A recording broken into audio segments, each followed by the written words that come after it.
Well, greetings from New York City.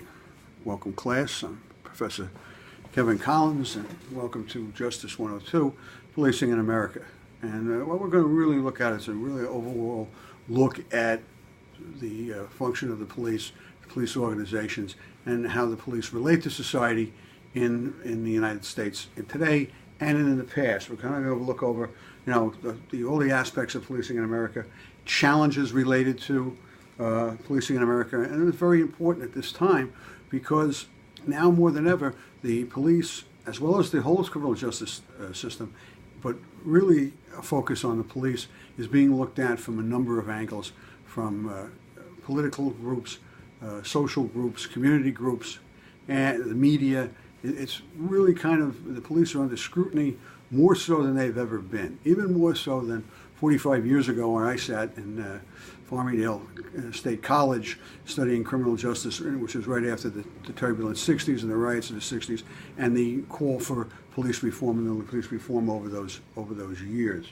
And I look at police organizations, and as I said before, I was a member of the New York City Police Department for 34 years, from 1980 to 2015, and I saw a lot of changes in policing, which I'll share with you as we go forward with various police organizations, but not only large urban departments. I have experience through my attendance at the Southern Police Institute at the University of Louisville, which is a management school for police executives, where I kind of intermingled and shared ideas and learned with other individuals from departments as small as 15 members to state agencies to county sheriffs in all various situations. I've also worked collaboratively with a number of other law enforcement agencies, both city, state, and federal, smaller organizations in my time in the NYPD.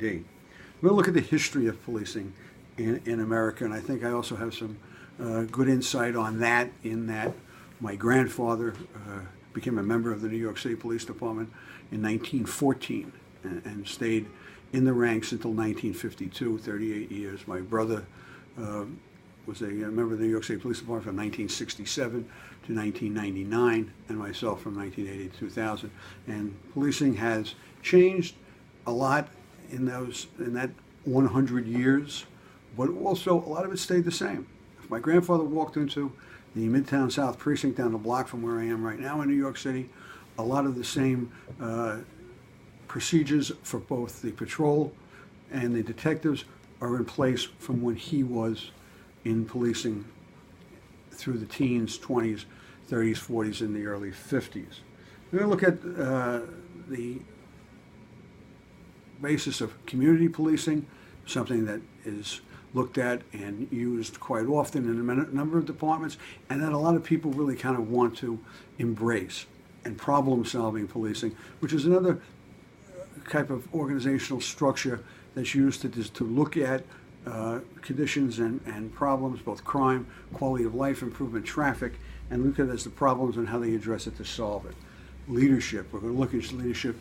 And leadership is, and any of the classes that I've taught in criminal justice, leadership is always, always important. The police organization, police units work best with strong leadership, with trust in their leaders, and get the job done. And how technology works. And that technology has, the vast amount of technology in policing in just the 34 years that I was involved with, and then the increases in technology since I left. I now work in the private sector as a security chief for a major nonprofit doing a business improvement district and a city-owned, privately run park, major park here in Manhattan. So I work very closely with the NYPD still to this day, and through teaching, and the amazing amount of technology and what technology has done to enhance the job of the police, especially in the investigative functions. But there are also challenges related to that, which we will look at the end of the course when we look at technology. So this is really looking forward. There was a lot here, a lot I'd like to share with you, a lot I'd like to learn from you out there, from your experiences. As I said, this is a learning experience for all of us. I learn from your knowledge and experience as you will learn from me. A few tips, if I could give them, some good advice. This is a very, very labor-intensive class. You got to stay up with the work. You have writing assignments every week, discussions. You got to interview a member of a police organization, and a final project. And all has to be done in APA format. You have to do research, and so avail yourself of the resources that Southern New Hampshire University has. The Shapiro Library has a tremendous criminal justice section, and the Writing Center. And anything I can do to help you out, I'm here to give you the tools to succeed and assist you in your success in this class. I'm really looking forward to working with you. I'm going to post a few things as we start here, and then we'll continue to work through either videos or what I'll post in the announcements. And I'm going to be involved in the discussions with you. I like to get involved in the discussions myself. So welcome aboard. Looking forward to working with you. I'm sure you're going to do great, and I'm always here to help you.